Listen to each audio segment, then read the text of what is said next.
morning, viewers. Welcome to yet another edition of Morning News brought to you courtesy of Technomag TV. My name is Nicole Manziwa, and joining me is my lovely co-host. Marvelous Shivagiri. Very good morning to you, viewers. This is whereby we give you what in our local papers, the headline, and also the stories in detail. And this morning, what do we have in the Daily News, Nicole? Okay, so from the Daily News, it reads, Chamisa goes after police. That's the major headline running through. And Zim issues SA travel warning. That's also another story that is on the Daily News front page. And the Herald reads, ED happy with US-Zim dialogue. Mpoho wants Bulawayo trial. Madzire wins AFM leadership wrangle. Civil servants start receiving COLI payments. That's with the Herald. I was going to say COLA payments, because it literally says COLA. But anyway, moving on to Technomag, which you can access on www.technomag.co.zw. Other headlines running through include Tel One launching interactive digital education platform. That's one story running through Technomag. And Zimbabweans abroad can send money for free via Sasai from next week. The other story reads, Zim mobile tariffs still the lowest, but we can no longer afford. Ex-ZPC chair jailed over Chivayo bribe. South African embassy in Nigeria closed after retaliatory attacks. So those were the headlines which are running in our local papers today and also on Technomag ZW. So the Daily News, I'll give that to you, Nicole, the story from the Daily News. Okay, so the story, Chamisa goes after the police as he demands answers on blitz against his supporters. Opposition leader Nelson Chamisa has upped the ante in his war with President Emerson Mnangagwa and his administration by confronting police chief over the recent spat of abductions and savage beatings of his supporters, the Daily News can report. This comes as the ruling ZANU-PF is pushing the police to arrest the youthful MDC leader over remarks he made during a campaign rally in Glenview on Sunday, where he warned Mnangagwa that his pursuit of peace did not mean that the opposition could resort to using violence. That's the story from the Daily News. And also one of the stories that are trending regionally this year, and from the Daily News reads, Zim issues SA travel warning. Following the orgy of violence in South Africa directed at foreigners and their businesses, Zimbabwe has warned its citizens leaving and intending to travel to the neighboring country to take necessary precautions. This comes as at least 5 foreign nationals have been killed in the country, with hundreds others injured, while many immigrants from Zimbabwe, Nigeria, Somalia, and other countries are living in fear of their lives. I have nothing to say about the xenophobia issues. I'm just worried because with the many videos and the pictures that we're seeing on international and local televisions, it's scary. It's giving me the shivers right now. It is pretty scary, and it's so graphic. I mean, how can one person or several people have the heart to do something like that? Someone. To another fellow human being. It's just disgusting, honestly speaking. Okay, so moving on to the Herald. The story reads, civil servants start receiving COLA payments. I'm just gonna start saying that. Anyway, government has started paying cost of living adjustments, COLA. Oh, okay, to civil servants, with health workers becoming the first group to receive their dues yesterday. Oh, that's pretty cool. That's awesome. So they are now receiving their COLA payments. And the health workers, I think it's because they were on strike, so they're the ones who are actually getting the first preference. And then the next headline reads, Mpoko wants Bulawayo trial. Former Vice President Pelegezela Mpoko yesterday appeared at the Harare Magistrates Court for his routine Sorry, I'll take that again. Former Vice President Pelege Zilampogo yesterday appeared at the Harare Magistrates Court for his routine remand and asked the court to have the trial moved to Bulawayo, where he resides. Initially Mpogo was facing charges of criminal abuse of office as a public officer, appeared before Bulawayo magistrate Mr. Agnes Magate, who released him on $1,000 bail. Mpogo allegedly instructed junior officers at Avondale Police Station in Harare to release from detention cells former Zimbabwe National Road Administration's NARA acting chief executive Moses Juma, who was facing abuse of office. So he wants the trial to be in Bulawayo. Makes sense though. The court's in Bulawayo anyway. Well, And that's where the accused resides anyway. So ED happy with US-Zim dialogue. That is another story that is running through from the Herald. President Mnangagwa yesterday said he was happy with the ongoing pace on the dialogue with the United States President Donald Trump, which is aimed at bringing an end to illegal economic sanctions imposed on Zimbabwe. Oh, okay. Okay, that's nice. That's a step forward. That's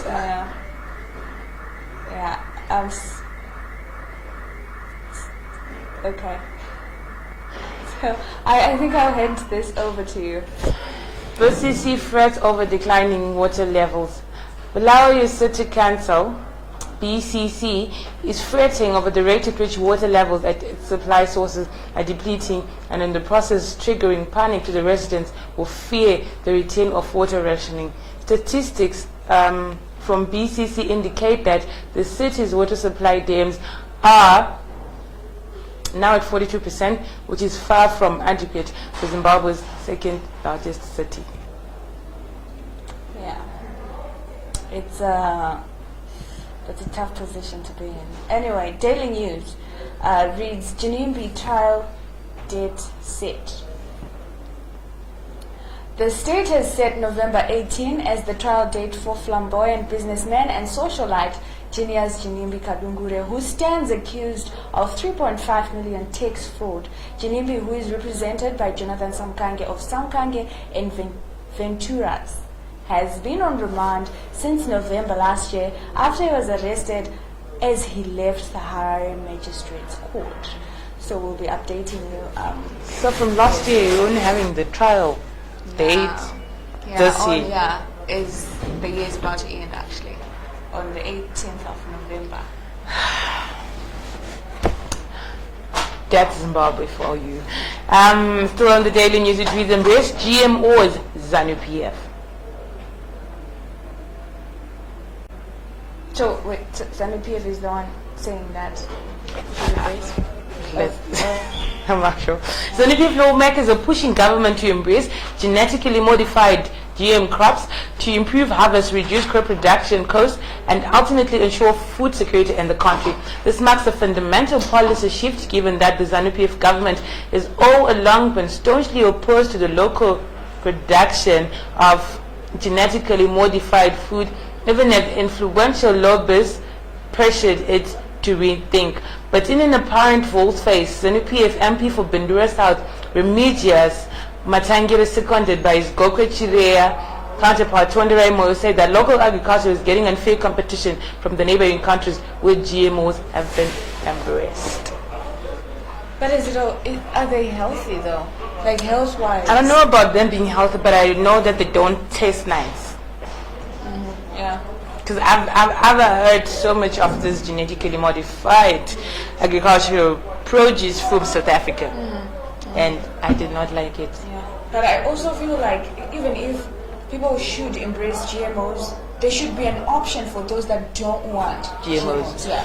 So it's not everyone. Yeah, it's not everyone who's supposed to. You know, when you buy GMOs, you should know that this is a GMO. Yeah. It shouldn't be the only product that is on the market. It's not supposed to be the only option. Exactly. So Mpogo wants to be tried in Blair. This is a story also that was running through the Herald that you read earlier. So I'm just going to give you a glimpse of what the Daily News is saying here. Former Vice President Pegezela Mpogo's criminal abuse of office trial failed to commence yesterday in Harare after he notified the court that he wants to be tried in Blair, where he resides. Mpogo, who assumed the VP post in 2014 and lost his job in November 2017 following a military takeover, is accused of ordering the release of the then Zimbabwe National Roads Administration's another acting chief executive officer Moses Juma and non-executive director Davison Norupiri following their arrest allegations of defrauding the parastatal of 1.3 million US dollars. Wow. Use force to end xenophobia, ED. That's a story running in the Daily News, and we understand the president is in Cape Town, South Africa, for the Tokyo for a certain summit. He's in South Africa. So this is what the story says. President Emmerson Mnangagwa has urged his South African counterpart Cyril Ramaphosa to use force to contain the xenophobic violence that has engulfed Zimbabwe's southern neighbor. Mnangagwa was in Cape Town in South Africa for the World Economic Forum on Africa, which started yesterday, said this while addressing Zimbabweans living there during a dinner hosted by the Zimbabwe Diaspora Federation on Tuesday. And I quote, "I have no doubt that there was a technical glitch there, so we'll be going on to the next story. But, well, he says that force has to be used. Yeah. For xenophobia too. So it seems like this, the xenophobic attacks going on in South Africa is taken originally it's just taken the world by storm. Okay, so we'll take a short break, viewers, so please kindly join us soon after this break.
Well, thank you for staying with us. We're back again with morning news, and we're continuing with the stories that are running in our local papers and also on our website. It's www.technomac.co.za. And from the Daily News, I'll give that to you, Nicole. Okay, so the story reads, MTN Nigeria shuts stores after anti-South African attacks. The Nigerian division of South African telecom operator MTN said yesterday it will shut all stores and service centers in the country until further notice after its facilities in 3 cities were attacked. So these are some of the effects that we have been noticing of xenophobia. And war doesn't solve war. No, it doesn't. And this one is from the Herald. It reads, President gets Davos invite. President Mnangagwa will next year participate in the Global World Economic Forum Summit in Davos, Switzerland, following an invitation by the Executive Chairman, Professor Klaus Martin Schwab. This was said by Presidential Spokesperson and Deputy Chief Secretary Presidential Communications in the Office of the President and Cabinet, Mr. George Charamba, yesterday, following President Mnangagwa's meeting with Professor Schwab ahead of the official opening of the WEF on Africa, which opened in Cape Town yesterday. So it's news that he got an invite to Davos, Switzerland. Yeah. Okay. So, still on the Herald, actually moving to Herald business, Consumer Protection Bill awaits assent. And the story reads, Consumer protection is set to take a whole new picture in Zimbabwe, with the Consumer Protection Bill now only waiting presidential assent. The proposed Consumer Protection Bill seeks to enhance and ensure that consumers have a strong legal recourse in cases where they feel abused by businesses. Addressing delegates at National Customer Experience and Service Delivery Symposium recently, Industry and Commerce Minister Mangaliso Ndlovu said the proposed law comes at a time when levels of customer satisfaction in most sectors of the economy are at a low ebb.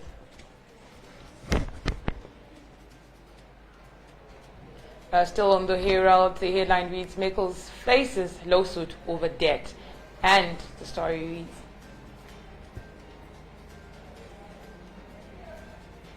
Mickles Limited is facing a lawsuit after it failed to finalize a court-sanctioned debt settlement plan with Core Solutions, a consultancy firm from... I'll take that again. Mickles Limited is facing a lawsuit after it failed to finalize a court-sanctioned debt settlement plan with Core Solutions, a consultancy firm, the diversified listed company engaged to recover on its behalf the money it was owed by the government. Core Solutions, which is embroiled in a protracted legal battle with Mickles' overpayment of consultancy fees since 2015, got a reprieve after the High Court dismissed an appeal by the hospitality giant challenging the sale of some of its assets.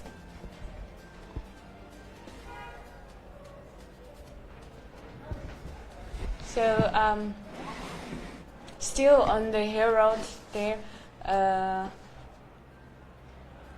Zim Trade readies for Exporters Conference.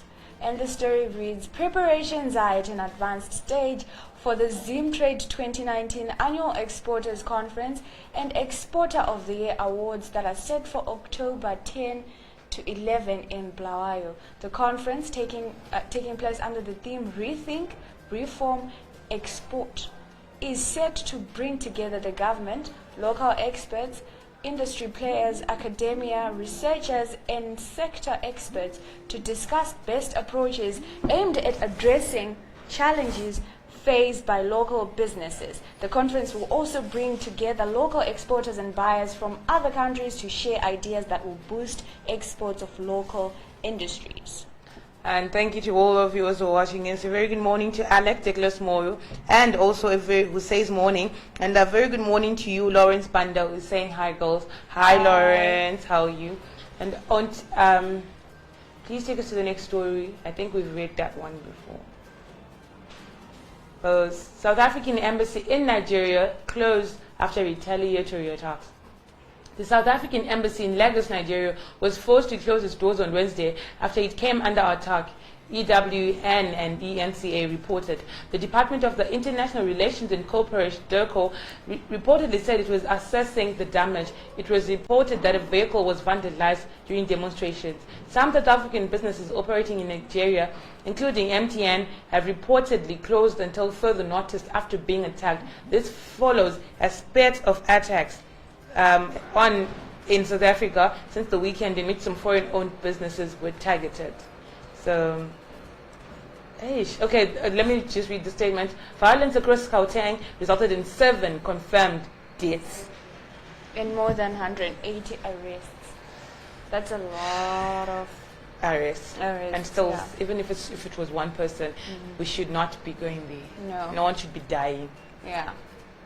Okay, so moving on to Technomag, which you can visit on www.technomag.co.zw. Tel1 launching interactive digital education platform is another story that is running through. Tel1, in conjunction with LearnerTab, is launching the learner-oriented interactive digital education platform for all-level subjects that include mathematics, English, biology, physics, and chemistry. Technomag can report. The LearnerTab can be accessed both offline through a micro SD card run system, which works on mobile phones, and also can be found online either on the Tel1 or LearnerTab website. So for you guys to actually access, I think the story itself has got a link online, so you just click on the Tel1 and then you straight redirect it to where you can get your LearnerTab. Still on Technomag, Zimbabweans abroad can send money for free via Sasai from next week.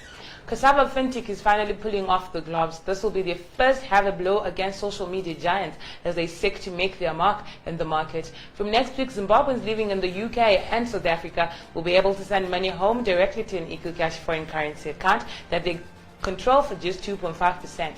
This represents an almost 80% reduction in fees normally charged. Now that's a valid reason for anyone to use Sasai. If it makes someone save, then surely you would want to use Sasai. Of course, indeed.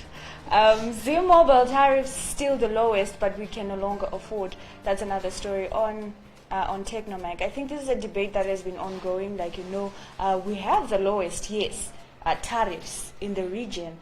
If we convert, our tariffs to US dollars, but then who is getting US dollars? Because everyone is getting paid with RTGS. Okay, so getting US dollars. You're getting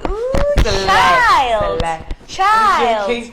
And you are getting US dollars. I don't know. I'm hurt. I'm hurt a little bit. I thought you were my friend. But anyway, you guys, do you still have anything else that is still running No, through there's please, we're going to ask our technical team to take us to the story of Energy Mutodi. I'm sure that guy just says all the wrong things. Yeah. There's a story.